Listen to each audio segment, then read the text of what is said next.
Le Fils ne peut rien faire de lui-même. Jean 5, 19. Est-ce donc un aveu de faiblesse? Ces mots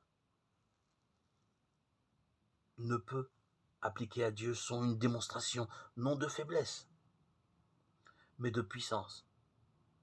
Même si ce que je dis semble nouveau, j'en fournirai la claire démonstration. Si je dis que Dieu ne peut pécher, je ne l'accuse pas de faiblesse, mais je témoigne de son extrême puissance. Si je dis que Dieu ne peut mentir, je fais la même démonstration.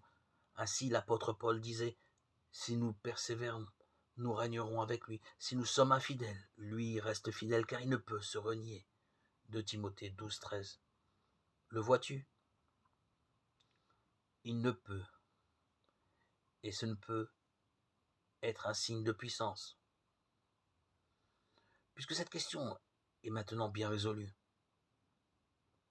et bien que notre propos s'attaque à celle-ci, le Fils de l'homme ne peut rien faire de lui-même. Que veut donc dire de lui-même? Si nous l'entendons en son sens exact, nous saurons l'étroite intimité du Fils avec celui qui l'a engendré, l'identité de leur essence, le fait que le Fils est de même essence que le Père. Que veut donc dire « il ne peut rien faire de lui-même » ? Qu'il ne peut rien faire, qu'il lui soit propre en dehors de son Père.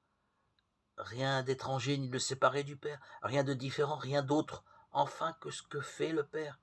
Car ce que fait l'un, l'autre le fait aussi. Donc il ne peut rien faire de lui-même, n'est pas la négation de sa liberté ni le déni de sa puissance, mais la démonstration de leur concorde, le témoignage de leur accord, le signe de leur exacte intimité et de leur identité.